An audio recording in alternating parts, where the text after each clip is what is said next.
What's good? It's your boy Fanon. Welcome to the channel again, subscribers. For the people that are tuning in that are not subscribed, please subscribe and hit the bell icon so you can know when we release content and also when we do our live streams.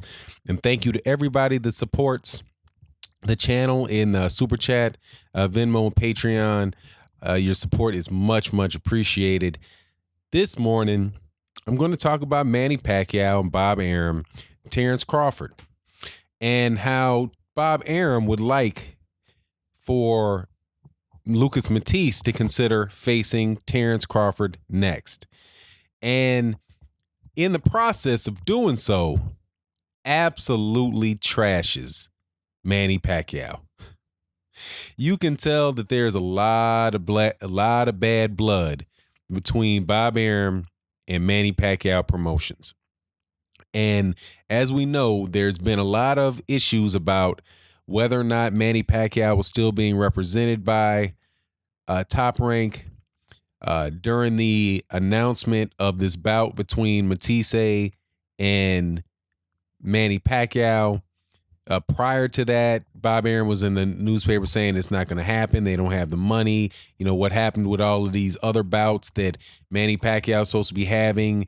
And, you know, everything that they do falls apart, right? All of those type of things are coming out, right? He's also talked about Manny Pacquiao not wanting to face Jeff Horn or somebody else because, you know, tax issues were keeping Manny Pacquiao, you know, from coming to the United States. Like all these things that the truth of them to the side are not something that friends would get into the media talking about. So the truth of whether or not what I'm going to tell you, Bob Arum claims, whether that's the truth or not, is kind of besides the point.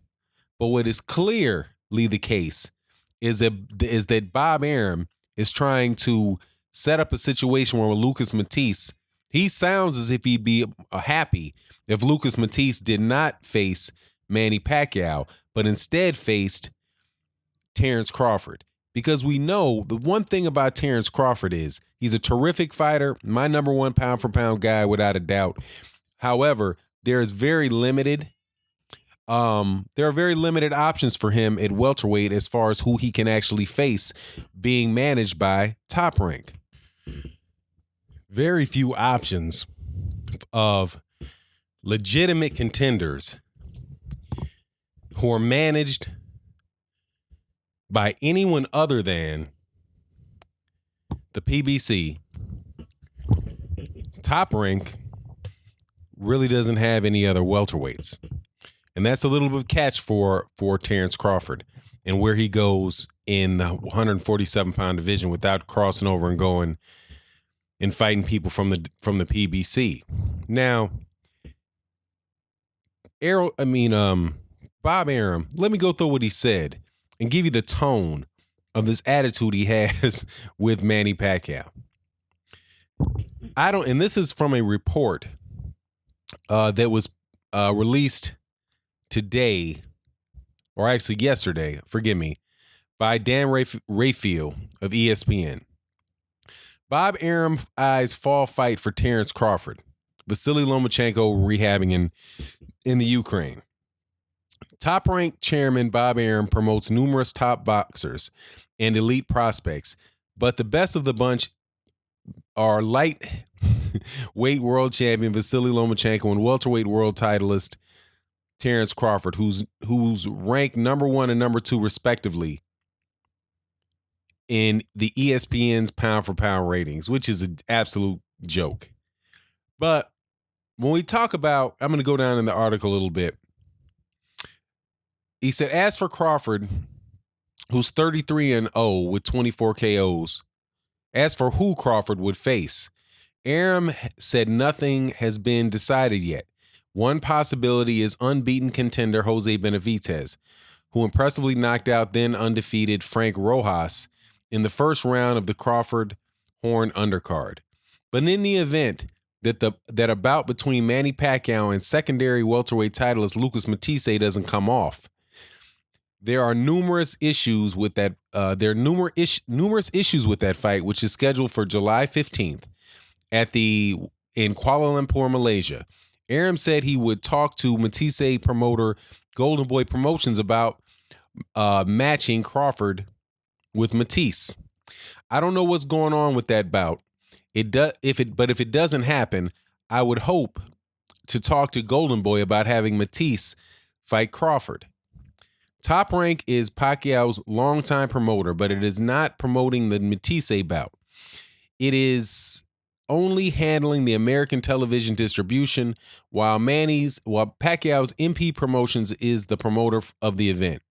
But it has missed several deadlines with various financial aspects of the fight, and it's at risk of being called off.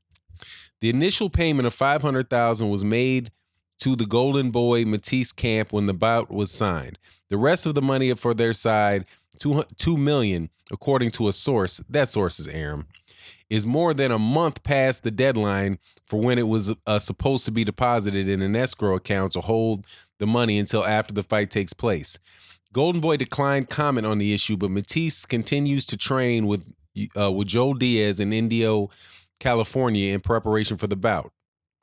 MP Promotions has also failed to make deadlines to deposit funds needed to cover promotion costs and commercial spots and other aspects of the bout that was initially going to be ESPN pay-per-view event. However, Arum said that that is no longer feasible because many of the deadlines were missed, and that if the fight comes off, it would air in the U.S. either on ESPN or ESPN Plus, but that television deal still needs to be finalized. So, the ESPN portion of that, they work for ESPN, so that could have came out from that. But trying to set up Lucas Matthysse. Now, if he was really promoting Manny Pacquiao and he was looking for Manny Pacquiao's interest, he would say, hey, Lucas Matthysse has another bout. And just, Lucas Matthysse has a bout with Manny Pacquiao. And, so we're going to look at these other guys. And then if that thing wound up crashing, he could go on ahead and, set that bout up. But just the tone of Manny, this to me is just another one of the things that Bob Arum has done as it relates to conversations about Manny Pacquiao that tells me, man, this dude does not have Manny Pacquiao's best interest in heart. I'd already said it before with that rematch clause in Australia. And thank you to the guy from Australia who said, that the Queensland government asked that the rematch be in Australia, and that's the reason they gave that. Still, Manny Pacquiao didn't have to fight anybody in Australia. He could have fought in the United States. He could have fought somewhere else. And still, there's several places Manny Pacquiao could have fought for that without having that rematch clause put in there. But anyway, man, this is just the slow, ugly end of a relationship that is winding up just like pretty much every other high level match fighter, definitely in the last 30 years that Bob Arum is managed. I think the last person that I can really recall ending his career on good terms with Bob Arum, and this is just from what I recall, it's probably Sugar Ray Leonard. But of the last three guys that were managed by Top Rank, all three of them left in the later parts of their career to do their own thing. And Manny Pacquiao being the slowest one to do it.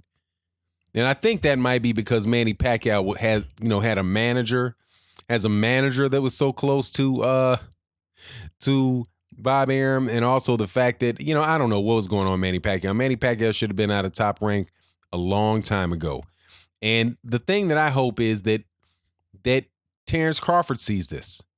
But if Terence Crawford is cool with the money they're making, and that, somewhere down the road, he'll start, try to do his own promotional thing. Maybe he doesn't have the personality to do it or the interest to do it, but,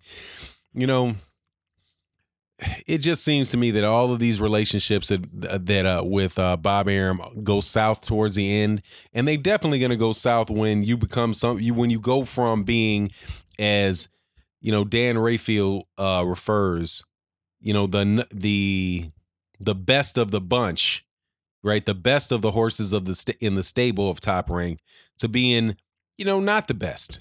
When you get to be number 4, number 5 in the stable, right? When the horse gets old and it's time to sell you to the glue factory, the whole thing, like Bob Arum, the one thing about Top Rank, if people haven't read this book, is a very interesting book by George Orwell called, I think it's the Animal Farm. Yeah, it's Animal Farm. It's by George Orwell. And what it is, it's a fictional story. I think it's written like in the 1940s. And it is about a farm, an animal farm, where the animals have a rebellion and they kick out the human owners, right? And they're going to, and after they kick out the human owners, they're going to, set up a situation where everybody can be treated fairly, where, animals get old and they can retire and take care of all the ailments and all of the, solve all the problems that the farm and the animals on the farm were suffering when humans were running the farm. But it winds out, long story short, is that it winds up that the people that wind up running it were the pigs of the farm. And the pigs, one particular pig's name was Napoleon. And and Napoleon gets these trained dogs and runs the other pig, Snowball, off the farm, and basically then turns the farm into the exact same situation it was when humans were running it, but now it's just the pigs that run it. And at the end of it, the pigs literally start walking on hands and feet and looking just like from a distance, looking just like the farmers, because the farmers who got kicked out of the farm eventually start doing business with the pigs that run the farm after the revolution, or after they took over the farm. So it's basically like an allegory for, and the principle behind it is that you can change people, but the nature of relationships really do dictate what people do. So you see somebody like Oscar De La Hoya trying to get free of Top Rank and Bob Arum, and do their own promotional deal where they're going to treat fighters great, put boxing, put boxers, in the forefront, all the stuff that they say that's going to make them different than Bob Arum, right? When they become a promoter, Floyd Mayweather Jr., pretty much the same thing. And another good example of it, I think, was it Barry McGuigan out there in the UK who basically got sued by Carl Frampton because basically he was acting as a manager and a promoter at the same time, just basically doing the same thing, man. So, that's why I really do like what Errol Spence Jr. is doing and what the PBC is doing, because it's not just changing the farm. These guys really, just changing one promoter, exchanging a promoter who wasn't a boxer to a promoter that is a boxer. Because really, Top Rank was founded by a boxer, and the boxer was Muhammad Ali. He didn't own it, didn't do the day-to-day stuff. It was a partnership between, I think, Herbert Muhammad, some other people, and Bob Arum. And, just like that guy, just like the Napoleon guy that used the trained dogs to run the rest of them off the farm, Bob Arum ran the rest of them off the farm. And so Bob Arum now owns, the Top Rank farm, the Top Rank horses, the Top Rank stables, the whole nine, man. And, so if Terence Crawford wants to stay on that plantation, not on that plantation, if he wants to stay on that farm, right, and continue to be a horse and wait until he gets put out to that glue factory like Manny Pacquiao, more power to him. But just it's no easy battle for Floyd Mayweather Jr. to get away from from Top Rank. I mean, it cost him a lot of money to get away from Top Rank. Mikey Garcia left Top Rank. It cost him a lot of time, and as a result, a lot of money to get away from him. What's his name? Manny Pacquiao. You see what's going on with Manny Pacquiao.